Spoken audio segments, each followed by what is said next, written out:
Jack Ma, founder Alibaba, orang terkaya nomor 2 di China, dari keluarga yang biasa saja. Bahkan cenderung keluarga dengan lemah sekali ekonominya. So I applied jobs for 30 times, got rejected. I went for a police, they said, no, you're not good. I went to even the KFC. When KFC came to China, come to my city, 24 people went for the job. 23 people accepted. I was the only one guy. And we went for police. 5 people, 4 of them accepted. I was the only guy that I receive it. Oh, by the way, I told you that I applied for Harvard for 10 times, rejected. I know I'll be rejected. I just don't want to say that. Yeah, sorry now. I think we have to get used to it. Technological change is relentless. Right now, AI is making decisions faster than humans. 5G is connecting billions of devices in real time, and blockchain is redefining security and finance. These innovations aren't just distant possibilities, they're all...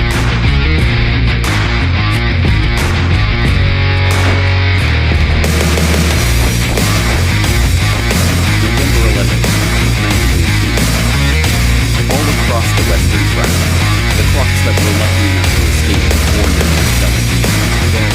Money that Tesla used to set up new laboratories. With his laboratories for... Nah, oke. Mungkin ada yang bilang, iya itu perjuangan gitu. Ya iya perjuangan. Atau ada yang merasa hidup kita sulit, hidupnya terancam, atau saya nggak punya kesempatan, kita nggak punya kesempatan. Baik, saya ada ceritanya. Bagaimana kalau kita merasa diasingkan 14 tahun di Pulau Buru karena dianggap terlibat suatu gerakan, 14 tahun di balik jeruji. Bahkan untuk berkarya, beliau ini harus menulis dari tinta arang. Tinta arang itu arang yang warna hitam tuh ya. Itu gede ya, gede banget tuh. Dengan kertas bekas semen yang ada di tahanan. Padahal sekarang kita laptop mungkin ada, wifi punya gratis. Buku tulis saya yakin dan pena kita pegang. Beliau adalah Pramudia Anantatur. Pak Pramudia Anantatur ini yang bahkan mendapat tekanan dan kecaman dari berbagai pihak, tapi bangkit, tapi tersenyum dan berjuang kembali sampai kita tahu Bumi Manusia yang diperankan Dilan gini kayaknya, Iqbal ya, di filmnya itu, di Bumi Manusia, karyanya itu diterjemahkan ke berbagai bahasa di dunia, berbagai penghargaan dari dunia internasional, difilmkan dan disutradari oleh Hanung Bramantyo. Itu menjadi sebuah kisah warisan yang melegenda. Sampai beliau nggak ada pun, kisahnya masih terus ada tuh. Kasihan perempuan-perempuan Belanda itu, An. Malu mereka atas kecantikanmu. Kamu apa muka-muka mas? Wes gak cowok maneh gue. Api eleke menungso gumantung carane ngrampungi masalah. Atau gini, atau kita merasa nggak beruntung sehingga malas berjuang, malas berusaha, dan melakukan itu saja karena menyalahkan kita lahir miskin. Ya sama, kita dari keluarga tidak mampu, sama. Bukan hanya kita, mungkin sebagian besar dari kita mengalami itu karena Indonesia itu 30% ya yang dianggap tidak miskin. Jadi ada sekitar banyaklah 2/3 penduduk Indonesia itu mungkin mengalami itu. Ya sama, kita semua sama. Tapi yang perlu kita ingat adalah kita nggak bisa memilih lahir dari siapa, tapi kita bisa memilih meninggalkan apa atau meninggal menjadi apa dan wafat dari dunia ini sebagai siapa. Pramudia Anantatur. Suatu saat pasti kita akan bahas lebih detail tentang beliau dan kenapa bukunya sampai melegenda. Atau gini, kita masih bisa sekolah memakai sepatu, kita masih punya sepasang baju untuk ganti selama seminggu, ya kan? Dahlan Iskan yang dulu pernah menjadi menteri BUMN, seorang menteri, waktu kecilnya ternyata tidak seberuntung kita. Ya kan? Ya, Pak Dahlan Iskan tuh seorang menteri, bro. Menteri. Kemudian Ciputra, yang tahu, pemilik pengusaha properti ternama. Kecilnya beliau berjualan kue secara keliling di pasar di usia 12 tahun untuk hidup. Bukan jualan hanya sekedar untuk menggalang dana event. Nah, kita mau sampai harus jualan kue keliling ke pasar-pasar, dan itu bukan untuk menggalang dana event, tapi itu memang pekerjaan dan mata pencaharian kita sehari-hari. Ada yang mau, saya yakin ada yang mau, tapi sebagian besar dari kita, kalau kalian beruntung hidupnya, pasti tidak mengalami hal seperti itu. Meskipun ada di antara kita, pasti ada yang mengalami itu. Makanya kita lebih beruntung sebenarnya. Saya yakin kita sudah banyak mengerti sekarang, tapi hanya mengerti ini saja nggak cukup. Kita harus mulai bergerak sejak detik ini untuk baik kepada diri kita sendiri, untuk bersiap bangkit, untuk berani tersenyum, untuk berani menghadapi, melawan, bersahabat dengan yang tak mudah ini, dengan dunia yang tidak mudah sama sekali ini. Kalau kita mengenal Chairul Tanjung, yang disebut sebagai seorang anak singkong, salah satu orang terkaya di Indonesia, lahir dari keluarga yang sederhana, cenderung tidak punya, dan saya yakin kita sekali lagi ya, mungkin lebih beruntung lahir dari keluarga yang cukup ada. Kalau saya sendiri memang dari sangat tidak berada gitu, tapi saya bangga saya bisa belajar dari orang-orang hebat ini. Salah satunya adalah Pak Chairul Tanjung itu. Atau kalian yang suka bola, Roman Abramovich, pemilik Chelsea, dulu harus berjualan bebek plastikan di losmen yang kecil, ruko. Ditinggal kedua orang tuanya sejak umur 4 tahun. Nah, kita mudah-mudahan orang tua kita masih lengkap, masih mau membandingkan kita nggak lebih beruntung kalau mendengar cerita ini kan. Atau kita merasa sekarang sudah terlambat untuk bangkit karena bertumpuk-tumpuk beban yang harus kita hadapi, bertumpuk-tumpuk beban yang harus diselesaikan. Kita masih punya waktu. Kita pernah tahu Kolonel Sanders di umur 65, di usia pensiunnya umur 65 tahun itu, kita masih 15, 20, 25, 30, 35 atau mungkin 40. Beliau 65 di usia pensiunnya, justru baru menawarkan KFC, berkeliling tidur dan menawarkan resep di ratusan restoran-restoran di Amerika Serikat dengan mobilnya, mobil butut pas waktu itu ya. Dan baru di usia 75 tahun, setelah 10 tahun rentang itu, KFC ditawar 2 juta US dollar. Kalian sendiri 15.000 berapa itu. Makanya sungguh beneran, kita lebih dari cukup untuk mengatakan kita itu berkekurangan. Kita lebih dari kaya untuk bilang kita tidak punya. Jack Ma, founder Alibaba, orang terkaya nomor 2 di China, dari keluarga yang biasa saja, bahkan cenderung keluarga dengan lemah sekali ekonominya. Jack Ma dari keluarga yang lemah, lahir tidak beruntung, sangat tidak beruntung. Makanya hidup kita lebih beruntung. Kita lebih beruntung.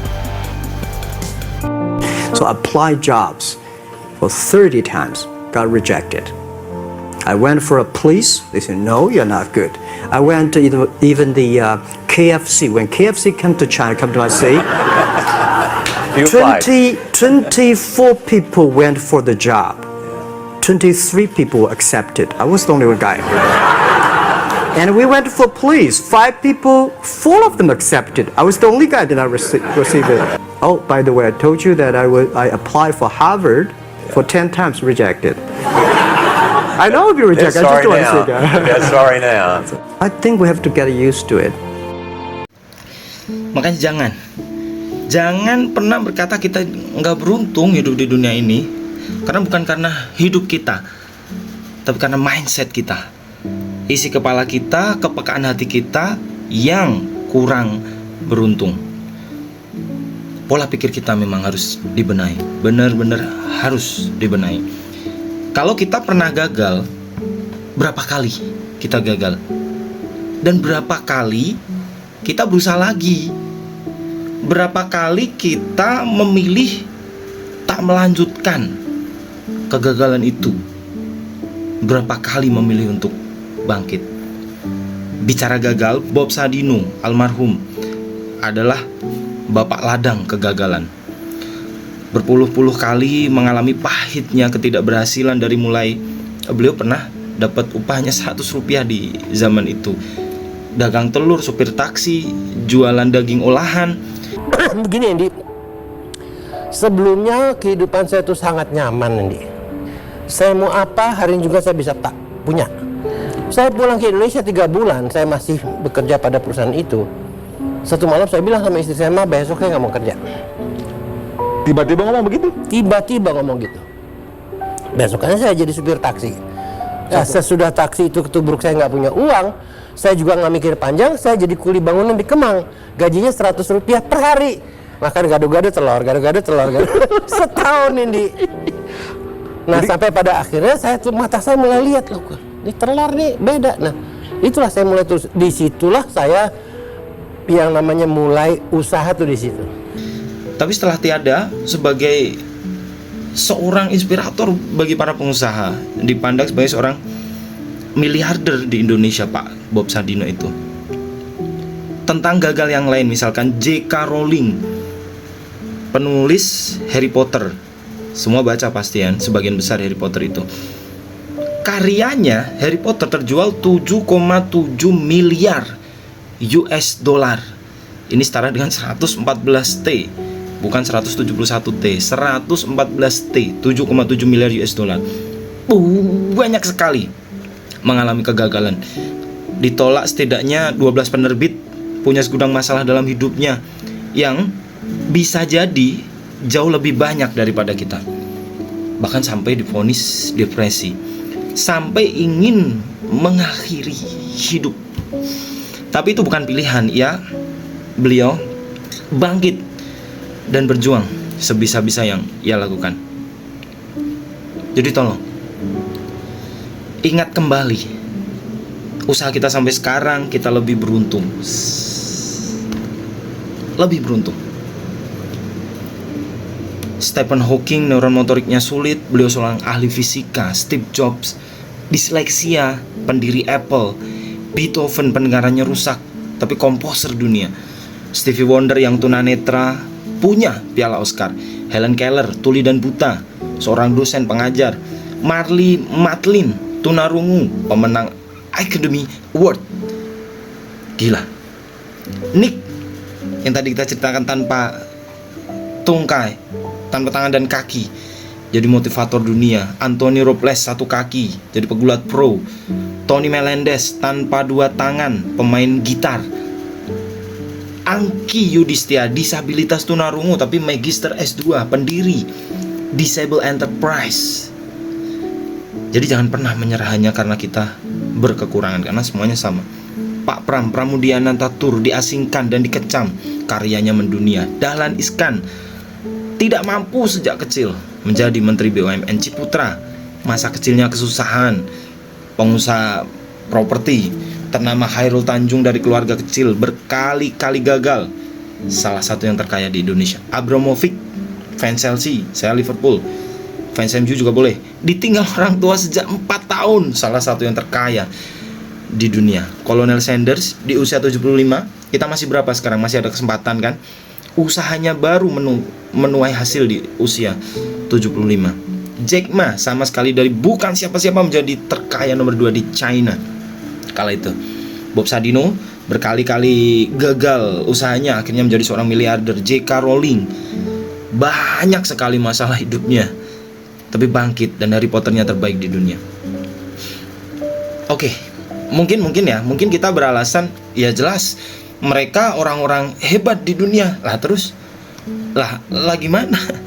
Lah kita mau membandingkan diri ini dengan siapa? Gitu kan? Mereka juga manusia, mereka berkesusahan. hanya saja mereka memilih bangkit. Ya sama seperti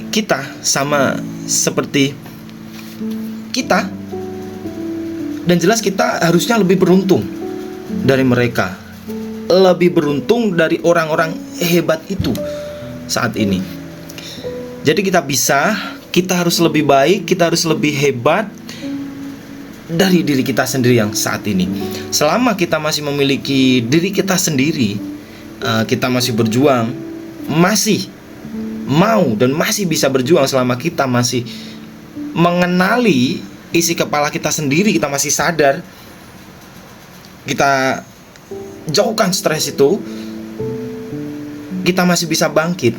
Kita harusnya lebih beruntung, dan kita harus menang melawan diri kita sendiri. Technological change is relentless. Right now, AI is making decisions faster than humans. 5G is connecting billions of devices in real time, and blockchain is redefining security and finance. These innovations aren't just distant possibilities, they're all...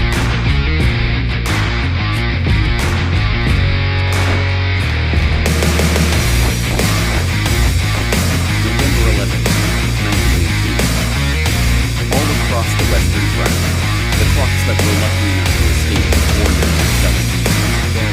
Money that Tesla used to set up new laboratories in New York. But those laboratories